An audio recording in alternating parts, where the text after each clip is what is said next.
All right, all right. Hey, YouTube, we're live. Give us a minute to warm up. We're doing a quick lunchtime thing. We haven't done one of these in a while.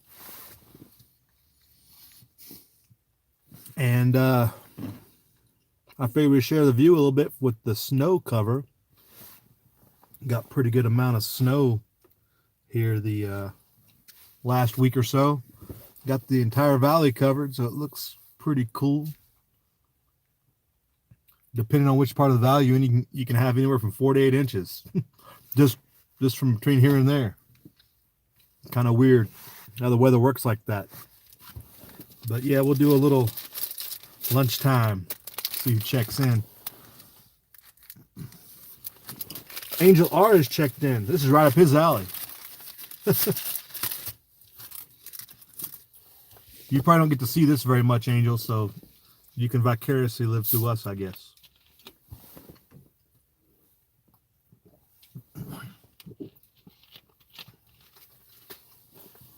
LS is with us. What's up? Right on. Thanks for checking in. Just giving it a minute to get the word out before I get started here on the subject. So I hear you guys are like outside working in shorts and t-shirts down there in your neck of the woods, LS.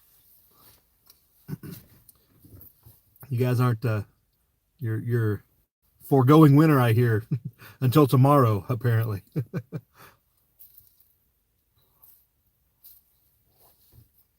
8 years ago. Angel, how do you survive that long without seeing snow? I feel sorry for you. That's rough. That's a rough go of it for sure.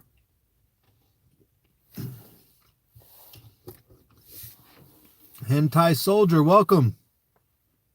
Welcome, welcome.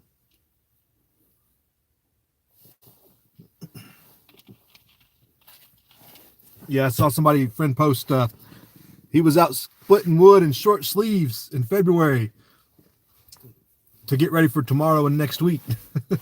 There's something wrong with that, he said. I was like, okay.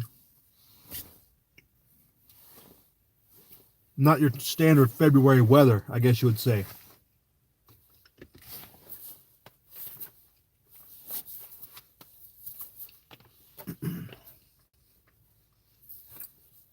But hope everybody's having a good week. What are we on, Thursday now? We're supposed to be getting some more storms rolling through here this weekend. More snow and everything. So we're having quite the winter kicking in here now. January was mild, I guess you'd say. As February is kicking it into gear with the snowfall. It was down at like 15 degrees this morning. I think it was 12, whatever, depending on where you were. A little chilly around here, so it's been good. Good winter's kicking in. Oh, what's this? This might be off Talkit.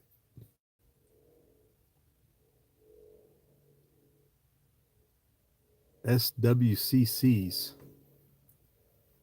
I'm not sure what that stands for. I've been out of the game too long, I think, there, hentai. SWCCs. Training is.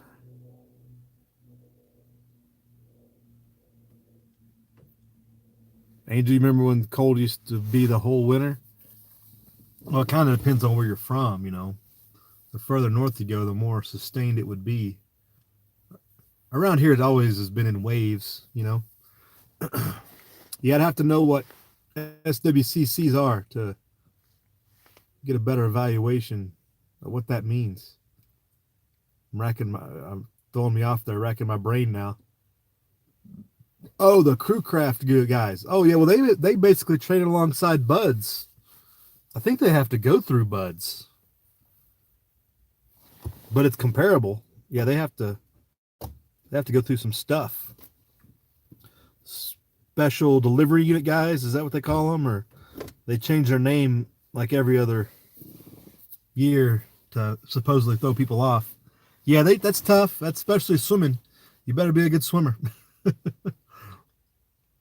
Yeah, okay. I'm sure swimming is involved. Definitely harder than your average sailor. You know what I'm saying? But anyway, the subject of the video, let me get into that before we continue down the chat road. Akaz did a video, Fourth Dimension over there this morning, talking. He's been getting a lot of comments on his videos about people saying it's time to go, we got to act now. And he was like, saying how with, groups that would train and work together and stuff like that. People like that, loose cannon type people, but the groups that form together were defensive in nature. We're a defensive only element. And I think people get the wrong impression when they hear defensive and acting on the defensive. They think it's passive. And I made a comment on there about that.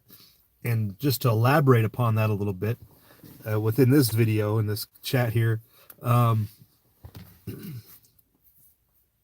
is yes, the groups, your MAG, your militia, your 3% group, your whatever you want to call it. How many different titles can you put on it? It's a defensive group, yes, but defense requires activity. And some of those activities need to be taking place now. And if you haven't watched Hibernia Sun, or if you want to refresh this subject, Hibernia Sun has got a list of videos from the past that are very much more eloquently put than I can put it here. But basically, you got to be active in the space, in your area of operation. You have to be active after the collapse and after the events and after SHTF, yes.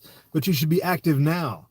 And the defense requires activity to gather intelligence, reconnaissance, surveillance, for technical terms. But, being out, seeing what's going on. Know what's going on in your area. I've hit many videos walking around here, talking about how you evaluate your area, just keeping up if you're out riding your bike, out walking in your area, out running, out doing your, physical training, whatever. Evaluate and observe your area and know what exists out there already. And those are things that can definitely be taking place that are defensive in nature and part of improving your defensive posture to be prepared, to have your groups ready.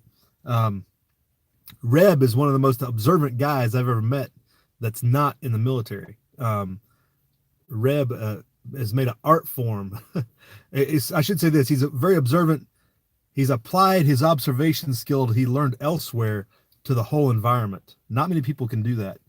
But he's learned to apply what he learned in a certain profession and job environment to apply it to everywhere. And that's very difficult to do. Even in the military, you learn more of the rural woodland setting, open areas. It's hard to apply that in an urban setting and vice versa. But Reb is one of those cats that's got the whole package, as I like to say. I'm glad he's on my side, I guess you'd say. Hey, Delaware Patriot, what's up? I didn't know you were live either. I just kind of doing lunch thing. It's I don't know what this 15:30 is. You were going live at 15:30? All right. I should be out. I might be out of here by then anyway. Don't slow down because of me.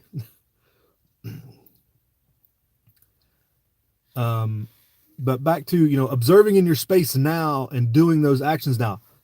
You should consider or take every time you drive to work, every time you drive to the store, every time you drive, go, walk, travel, get outside of your perimeter. Consider that a patrol. Within your group, have them thinking and going through what they need to do when they're out in the space now. So you get in the habit of routine of understanding what is out there in that mindset, in that patrolling mindset, as I like to call it. And my comment on Akaz's video was like, you've got tons of actions you can take as in this. You got ambush patrols, reconnaissance patrols, security patrols, and even the raid. You might want to work on the raid, and the raid's a kind of a difficult one to worry about, but it's something that you can train to for later or understand the process and the thought behind it. But those are all defensive in nature, especially for small units. And what he was talking about is definitely those things can apply to defensive elements, and they improve your defensive posture and prevent you from succumbing to the larger elements or whatever. But you have to be doing those things now and understanding, doing the surveillance and stuff now. In particular, obviously, an ambush is not going to be ideal right now, but people shouldn't be thinking that defensive, when he says defensive in particular, necessarily means passive. And you should never be passive. You're not going to be passive after the S has hit the H and the T and the F. You're going to be active. You're going to be doing lots of things. But if your mindset is that defensive is passive, that's where your problem is. All these activities that take place outside your perimeter are activities of the defense, but they're taking place in improving your intelligence and your information, improving potentially your defense by learning how you can shift your defenses, depending on what your setup, there's so many different variations of how that could fluctuate, but knowing what could be blocked off, what is blocked off, what isn't blocked off now, road-wise or travel-wise, that could be easily blocked off later, and to improve your defensive stance later.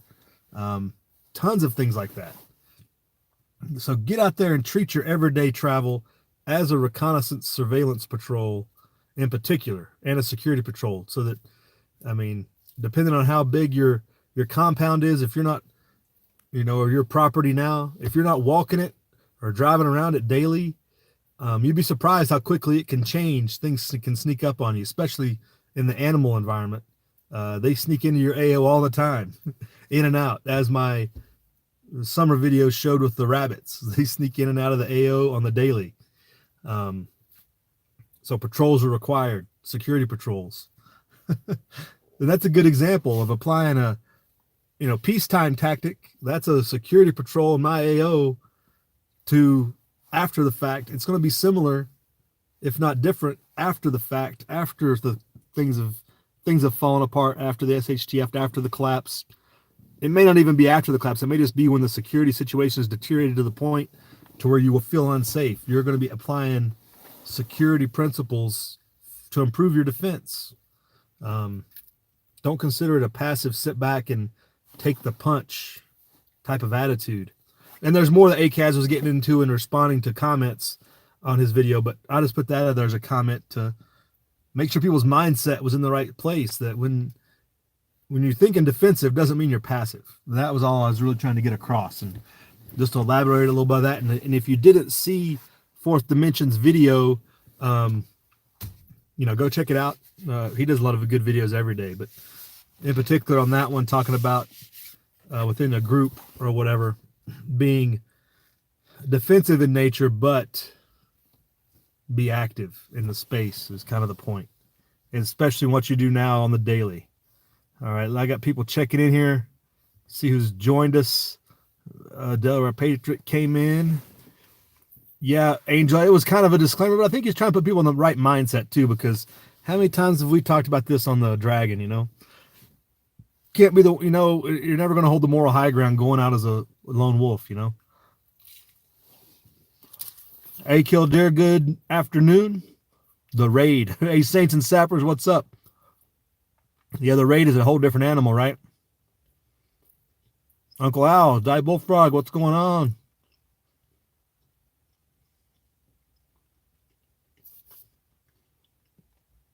Early warnings and devices are your friends, right?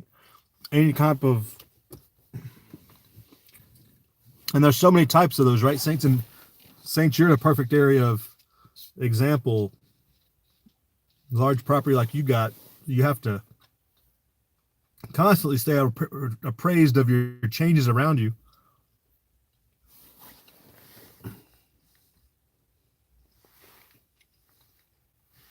Midwest Prepper joined us. Got to patrol the AO, all kinds of weather, right? Yeah, and you're a good reference to Midwest. You show, you're out making videos in different places. Those are good perspectives of information gathering and what's out there and understanding what's going on around you. Just like when I was driving up here, one path had been taken, one path had not been traveled. knowing what path people like to take when the weather is like it is, when it's snow covered, people decided to take one path. I took the other one, and it was easily passable with the current snowfall. But just little things like that can be beneficial in the long run as well.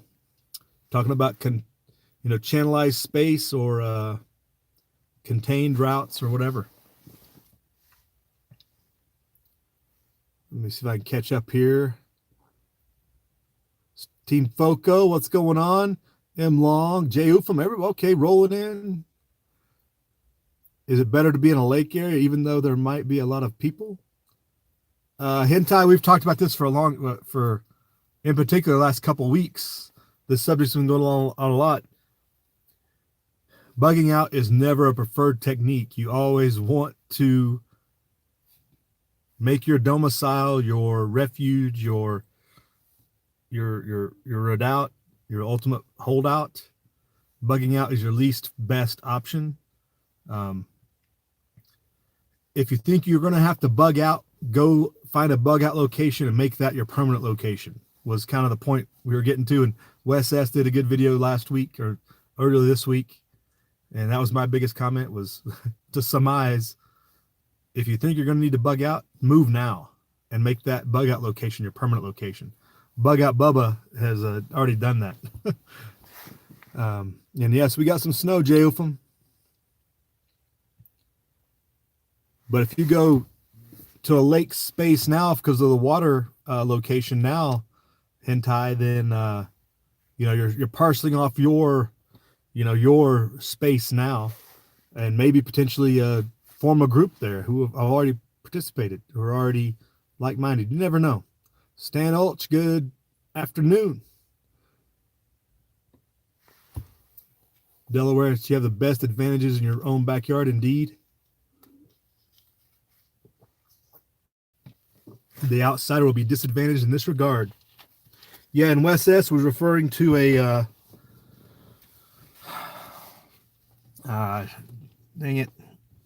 Bear Independent. Bear Independent did a video talking about if you made it to your bug out location and it was already otherwise occupied because somebody else had got there first. And that goes with all those things. If you think you have to bug out, what about all the intel that you need to make sure you can get safe patches, that somebody hasn't, that the road and the path or the trail or whatever is not impassable or is not already otherwise occupied? There's tons of issues with bugging out that you just don't know. It is the least of all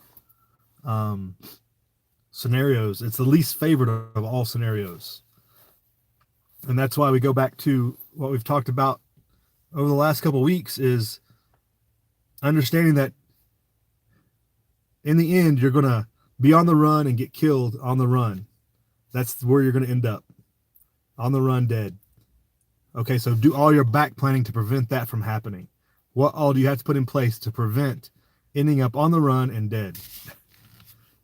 And that kind of closes up your planning gaps to see what you have in place or your ideas you have in place.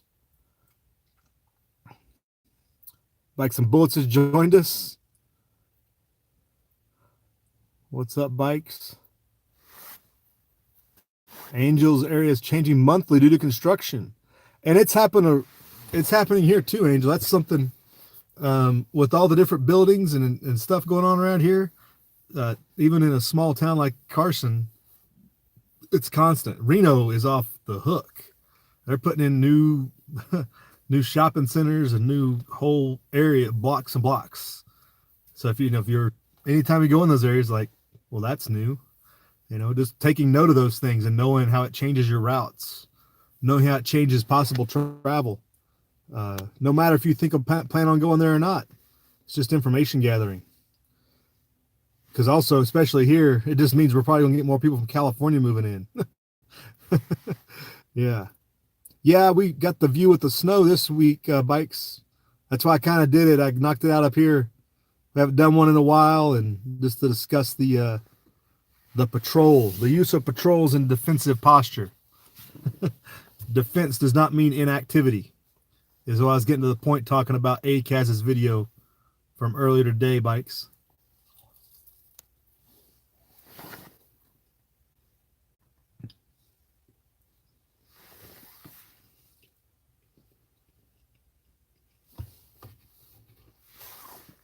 Uncle Al, your last bug out location was wiped out from wildfire. That's a bad deal. Right, Killdeer? You don't want to leave all your food that you prepped. You just have so many more advantages being where you are, right? That's why you prep where you are. It's a last resort to have to leave, right? And you don't, yeah, Delaware, you don't want refugee status. Indeed. Irish USMC, what's up? Good afternoon.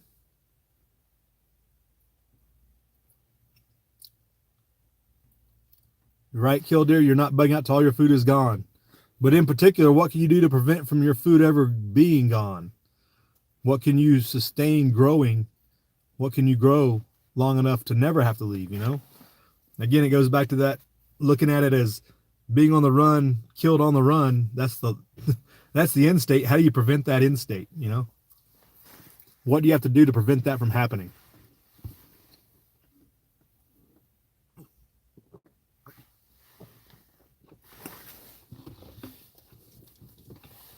Saints and Sappers E&E on foot is like a forced field march. No doubt it sucks. No doubt.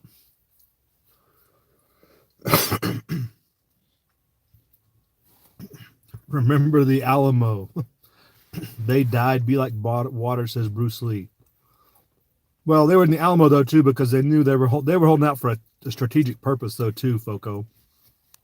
It wasn't like they didn't have the option to leave or any of, you know, they had a few days that they could have beat a forced retreat, but that was a strategic decision to give Houston enough time to form up another army and counterattack, which they did successfully a short time thereafter. So it was a strategic sacrifice, not just defense for the lack of wanting to do anything else.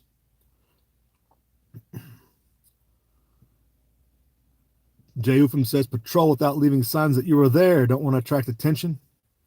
And it's hard in the snow. If you patrol out here in the snow, Jay Ufam, you're going to be seen. But that's all good points. Yeah, 10 miles is a good limit, right, Irish? After 10 miles, it starts to suck even more. Delaware did a video about a year ago about how everyone is going to be using the ambush. It'll be so easy to ambush unaware transients and even the aware. Potentially. Good ambush techniques are, I guess you'd say, harder than maybe people think. Obviously, for the unindoctrinated, you know, for the transients that are just roaming on known points of travel and are just basically walking scarecrows, that's one thing. But I would think that the ambush would become popular way before that. But it just depends. Apply it as necessary.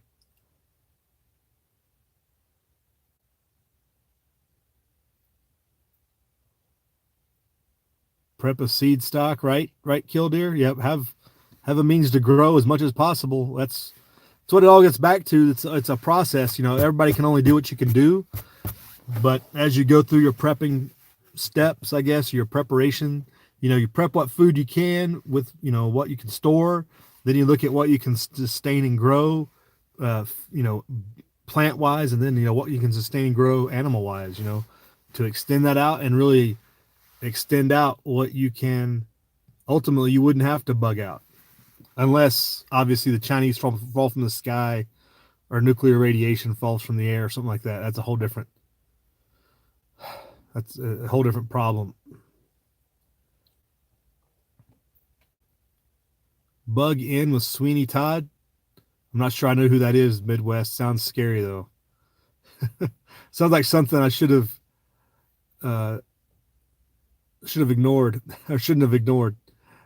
Bikes is ashamed you haven't kept in practice as far as extended distance humps, right? Who wants to keep that practice up, though, Bikes? I mean, really, you know, doing a good 10 miler, like Irish said, is one thing, but you knock it up to 18, 25 miles. You know how bad that sucks. Who wants to keep that up, especially at this age? Well, I guess keeping in practice can also mean at our level bikes, just getting out and doing it. Don't have to carry 50 pounds. Don't have to maintain the pace. Either you don't have to stay on the road. All the things that suck about it, you know. Do it maybe in the cool of the day instead of the blistering heat, etc., etc. Hey, Glitch Mod, what's going on? Am I worried about Yellowstone blowing up? I mean, it's one of those things. If it happens, it happens. More concerning to me is Mammoth Mountain. It would have more direct, immediate impact. I'm not sure that the Yellowstone fallout would necessarily hit us on the first round. We'd probably get the ash as it circles back around because we're pretty far west. Obviously, prevailing winds and everything aside, but I mean, Yellowstone's going to be a cataclysmic change in the world event. It's going to suck for everybody. You can only do what you're going to do. Hey, Tommy Boy, what's going on? We're just discussing perimeter and defense in depth through patrolling exercises. And do your exercises now as a part of your prep for your defenses later. That was the gist of the beginning of the point of the chat. Jay, we have a first run to keep you motivated for that hump, right?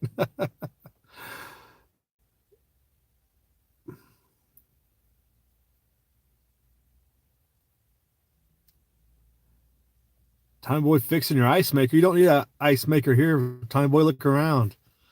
Just leave your water outside for a little bit.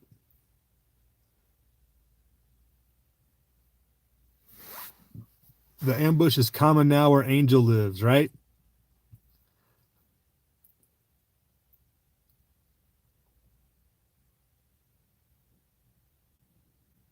Demo ambush, sit back and watch. You mean do an example of an ambush, Saints? So you can sit back and watch? Man, I'm way behind on the comments. You guys are all over the place.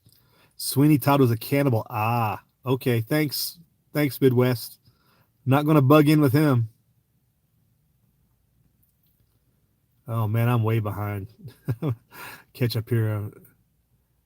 Midwest is going to need years worth of pasta and water.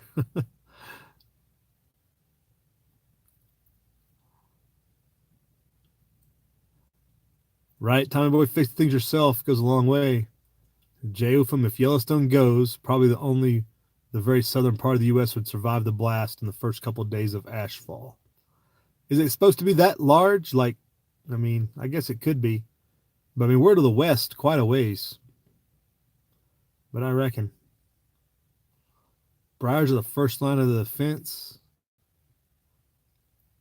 Briars, yeah.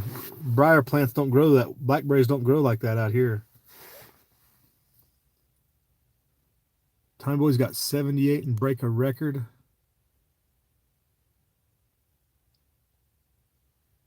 All right, I think I've caught up.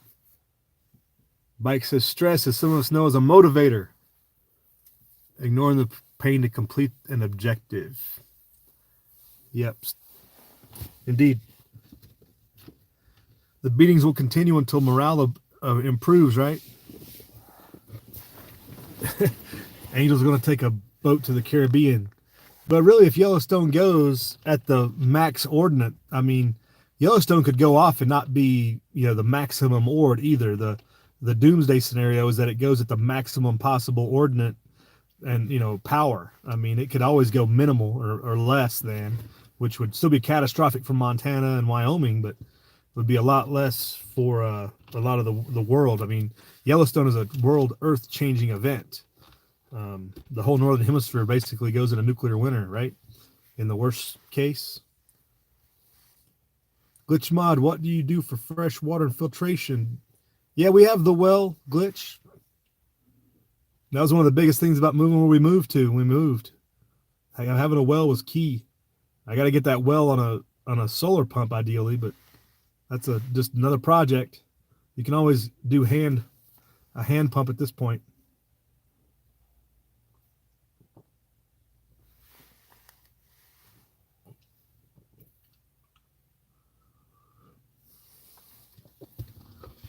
Yeah, Irish got the Berkey.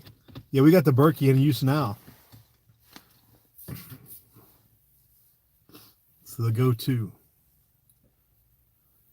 All right. Well, hey, yeah, there's some thoughts there about actively considering what you're doing now as part of your defensive preparations and your defensive activities. Because what you're going to see now is going to how you're going to place your defenses later, whether that's small scale or large scale. I mean, your defense is your defense. You have what you have. You have to prepare to defend it and take the actions necessary, regardless how big it is. Even if it's only a quarter, half. I don't know how big or what's the smallest lot. 6,000 foot lot on with a house. You still got a perimeter. Maybe if you can conjoin defenses with those around you and do mutual defense is ideal, but it is what it is. Like Angel, if you're stuck in a building, your defense is pretty limited, but you're still patrolling your area. Floors up and down in an apartment building, all the blocks around, it's all still sort of the same process. It's all still sort of thought of the same thought process and getting it done. So thanks for checking in, everybody. We'll go over and check out Delaware Patriot. He's kicking off one here now, I believe, if he didn't start already. So we will talk at you folks later in the morning, hopefully.